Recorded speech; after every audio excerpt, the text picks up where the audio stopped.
எல்லாம் செயல்கூடும் என் ஆணை அம்பலத்தை எல்லாம் வல்லான் தனையே ஏற்று. தொடர்ந்து ஏப்ரல் 10ஆம் தேதியிலேருந்து இன்றைக்கி தேதி ஏப்ரல் 26, கிட்டத்தட்ட பார்த்திங்கன்னா 17ஆவது நாள். இன்றைக்கி பார்த்திங்கன்னா 17ஆவது நாள் பிரார்த்தனையை ஆரம்பித்து. எதற்காக பிரார்த்தனை? தமிழகம் முழுவதும் மழை பெய்ய வேண்டி அருட்பெருஞ்சோதி ஆண்டவரிடம் நாம் தொடர்ந்து பிரார்த்தனை வைத்து கொண்டிருக்கிறோம். தினமும் பிரார்த்தனை செய்கின்றோம்.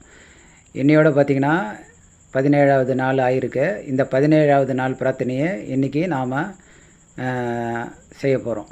இப்போ பிரார்த்தனையை ஆரம்பிக்க போகிறோம்.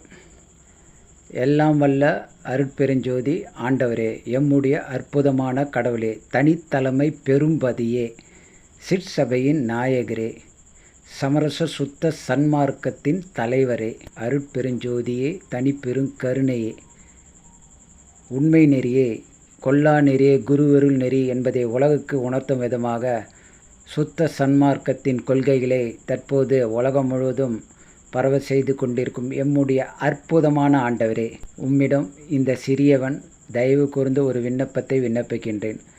ஐயா, இந்த தமிழகத்திலே மக்கள் இந்த வெயிலின் கொடுமை தாங்க முடியாமல் மிகவும் அல்லல் பட்டு கொண்டிருக்கின்றனர். வயதானவர்கள் முதல் சின்னஞ்சிறு குழந்தைகள் வரை மிகவும் அவதிப்படுகின்றனர்.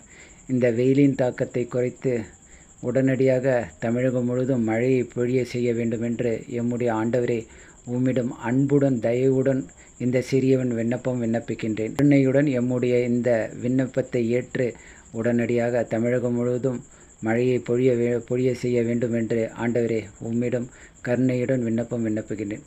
கருணையுடன் எம்முடைய இந்த விண்ணப்பத்தை ஏற்று தமிழகம் முழுவதும் உள்ள 38 மாவட்டங்களிலும் மழையை பொழிய செய்து மக்களின் மனங்களை குளிர செய்வீராக. எம்முடைய அற்புதமான கடவுளே, அருட்பெருஞ்சோதியே, தனிப்பெருங்கருணையே, நன்றி ஐயா, நன்றி ஐயா. அருட்பெருஞ்சோதி, தனிப்பெருங்கருணை, அருட்பெருஞ்சோதி. எல்லா உயிர்களும் இன்புற்று வாழ்க. வள்ளல் மலரடி வாழ்க வாழ்க.